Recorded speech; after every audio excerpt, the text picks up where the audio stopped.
Hello and welcome to my podcast, What I Find Funny. My name is Deb Sherritt, and for the next few minutes I'm going to share with you some of the strange, ironic, or quirky coincidences I've experienced that either made me laugh or just shake my head. People can be funny even when they don't know it, and I try to look for funny every day.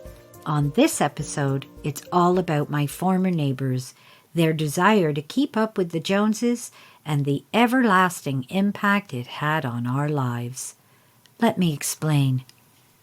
We purchased our little slice of heaven 27 years ago. When we moved in, the next-door neighbors seemed very nice and had a lovely dog. A young couple, no kids, and I figured we'd be neighbors for many years. I looked forward to watching the family bloom. Their house was almost exactly the same size as ours. However, ours was on a corner lot, so our houses sat perpendicular to one another. When I look out my kitchen window, I could see directly into their backyard. It wasn't long after we moved in, the young couple moved out and another couple moved in. Their names were Boyce and Vivian. Viv for short. At first they seemed quite nice. We had chats across the fence and all seemed well, except for one thing. Boyce seemed to want what others had, and he had it bad. When Boyce's neighbor on the other side built a huge front porch with a roof overhang, the next thing you know, Boyce had the same built, only it looked ridiculous to have such a huge front porch on such a tiny house. Well, we said nothing. But when I asked him why such a huge front porch, he literally pointed to his neighbor's porch and smiled. When one of our neighbors cut down a few trees, Boyce began climbing the black mulberry tree in his yard with a chainsaw and took the whole tree down in a day, all while we were hosting a Father's Day party in our backyard. The sight of him up in that tree with that chainsaw, well, let's just say I was thinking some pretty nasty things. And in Boyce's brilliance, he didn't stop there. He cut down all the trees in his backyard and bought a patio set with an umbrella. The man had more money than sense. He had some lovely shade trees, but they didn't match the patio set he'd seen his neighbor buy, so Boyce must have it. Later that same year, he planted a willow sapling in the far back corner of his yard, right next to our yard and shed. Now, don't get me wrong. I love a beautiful, bountiful willow tree near a river or lining acres of property as much as the next person, but stuck in the back corner of a suburban yard is something completely different. That tree has grown to such a size, it now blocks the sun from our yard, from our pool, and any of the trees we have. It only took a mere 10 years for the willow to kill our maple tree, and we had to take it down. So far, Boyce and Viv were not winning Neighbor of the Year awards from us.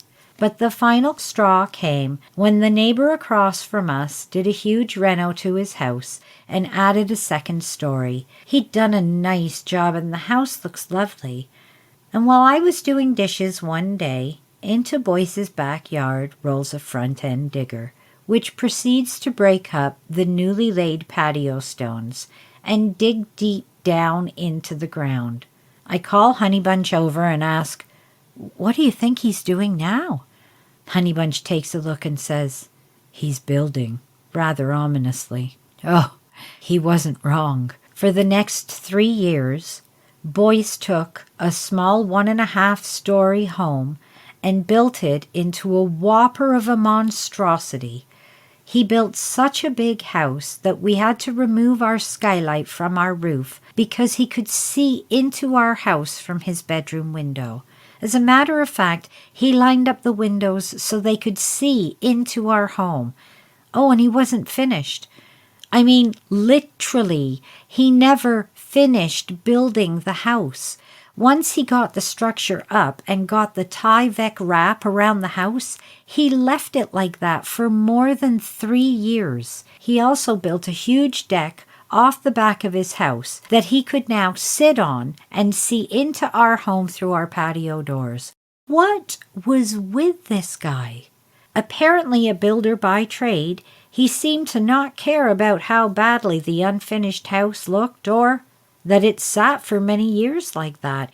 He also didn't seem to care a lot about how much it irked us to now have no view except for Tyvek when we looked out our windows.